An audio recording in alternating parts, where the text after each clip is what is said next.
waggles. It waggles. Kinda, yeah. Are you getting inspiration? I am inspired. I have been granted inspiration by this robot. So what you doing, Dan? Nothing. Is this the little baby Rex we had during the charity brawl? No. No. Yes. Okay. So this is the big 18-pound Gyro Walker. This is Kitten Mittens. This is our That latest. thing's ginormous. Yeah, it's 18 pounds. It's got a 6-pound weapon. It only spins about 80 miles an hour. If you spin any faster, it can't turn. A lot of people think Gyro Walkers need to spin crazy fast, but it's kind of the opposite, to be honest. But when it comes to self-righting, True. I have this piece of plastic here that's bent in a certain position. It's a certain length. It's a certain position. It has something to do with the distance between the ears here, so it doesn't get stuck in any certain position. But the back of it is essentially this piece of UHMW plastic that I use the hole saw, and I drilled some holes. And then I wrap double-sided foam tape around here, because as it's self-righting, it'll make contacts with different parts of this curved surface. So as it's rolling over, it'll make contact with the foam tape, the sticky tape, and it'll be able to push off the ground more effectively.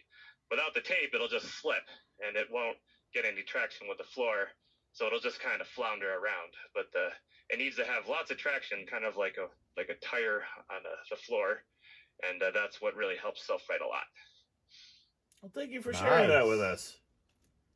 Yeah, that's cool. Just a lot of experimentation, a lot of failures. But that's been working pretty good so far. I don't know if it's the best thing, but it's what we got right now. Is that zip ties and tape? Yes. There's some tape somewhere And amongst the zip ties. And tell me we have chewing gum too, so it's the holy trifecta. I don't want people to see. Please remember to like and subscribe. We do giveaways all the time here on the Builder Blog. And we're going to turn it over to Jameson to find out who won last week. Hi, Skorpios Builder Blog. The winner of the cheek armor used against Hypershock is Carl Uchito76. Congratulations and thank you very much for your comment. That's a good point. Let's put it on. Let's put it on the thingy. Put it on the thingy? Put it on the thingy. What do we call this one? Is this still Baby Rex? I've been calling it Baby Rex. Baby Rex. Baby Rex. Baby Rex. We will help you self-right. Yeah. And then you saw this guy at Robo Games, but this is kind of my this is dumpster baby. Yeah. So that's Oh my gosh. And this one pretty much does the whole chaos thing, like the chaos self-righting. But because it's so small, you can electrically brake really effectively. So you can spin the weapon up, you can hard stop it, and it'll just tumble forward. It'll tumble backwards when it's accelerating, deaccelerating. Much easier to do at the smaller weight classes. Probably wouldn't be able to do that as a heavyweight very well. Challenge accepted. Waggle for me, Dan. Waggle. He's so happy. He's so happy. You know what? My tail's also wagging, Dan. Now, I will admit, you guys have mentioned something here. And I was kind of hoping to go full deep 6 with 4 castle motors and spin like right near the tip speed. But it sounds like that would be a terrible idea with the Gyro Walker and an 80-pound weapon. The key is not to necessarily use that speed all the time, but to be able to if you need it.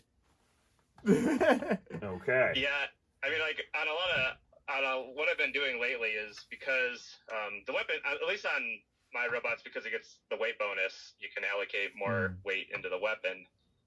So the weapon's very heavy. If you spin it too fast, you'll have too much inertia. It won't want to turn. But because the robot moves so slow, sometimes a slower spinning weapon allows it to get bite more effectively. I mean, you can pray that your opponent just runs into you really fast. You get really good engagement, but that's hopeful thinking. Yeah.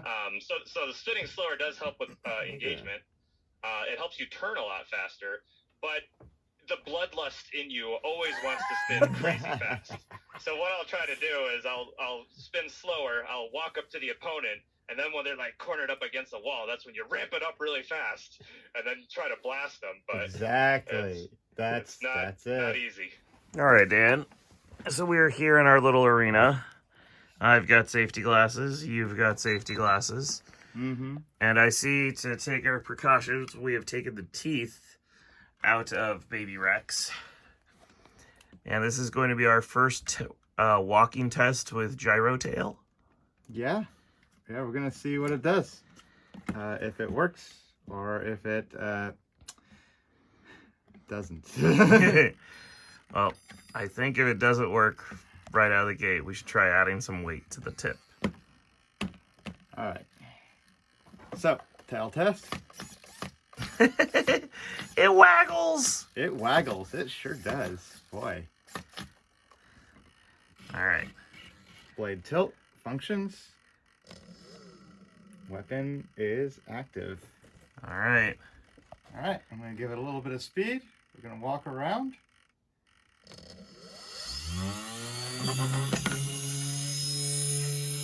Wow.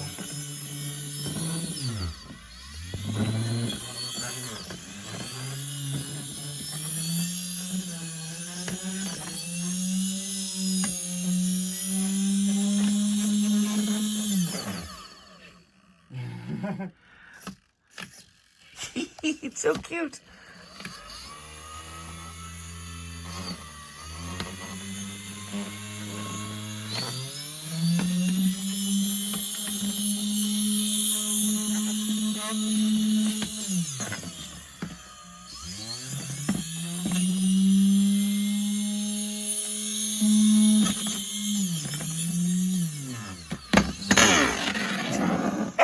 We're upside down. All right. All right. Now remember Luke's advice.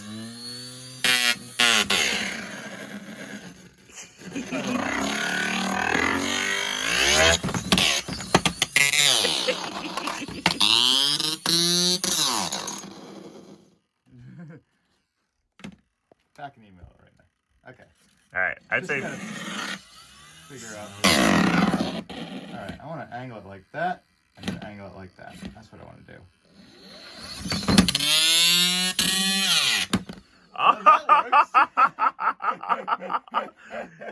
You managed to make itself right. Tournaments like Robo Games, Norwalk, they all give Gyro Walkers a weight advantage. And Battlebots currently doesn't have that in the rules. But my theory, what I'm going for here, is a very terrible idea, as everyone has pointed out, is we're just going to build it as if it gets the Norwalk or Robo Games weight advantage. And then I'm going to send Trey a video of it in the super protected test arena we have built. And I'm just hoping they will finally update their rules to be with Norwalk, to be with Robo Games, to be with all the small competitions that allow Gyro Walkers to have a weight bonus.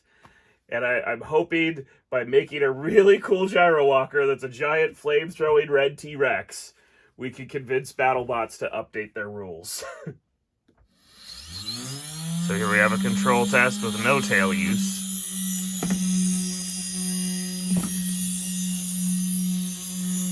So kind of the good old-fashioned walk.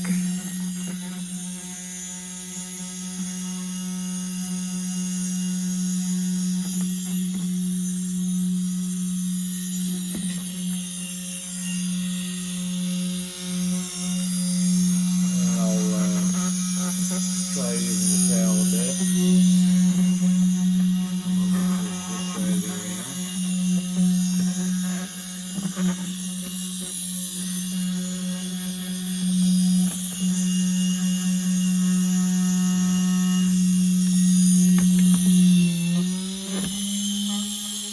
So to remind all of our viewers, our eventual goal is we want to make a software system that you just drive normally, forward, backward, left, and right. And the software is going to use the tail and the gyroscope to do all the maneuvering. Right now, we're using the incredible software package known as Dan.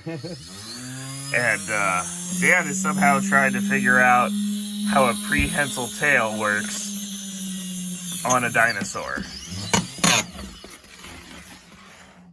Like that. I sweep their legs. The dino sweep. This is how it functions. It shows happy. It's just for the victory dance. No. Say that again as I record you. So, what I have noticed is when you use the tail and you curve it into your turn, it does bring the body up off the ground more, which allows you a further turn than you normally would. So, there's one advantage. All right.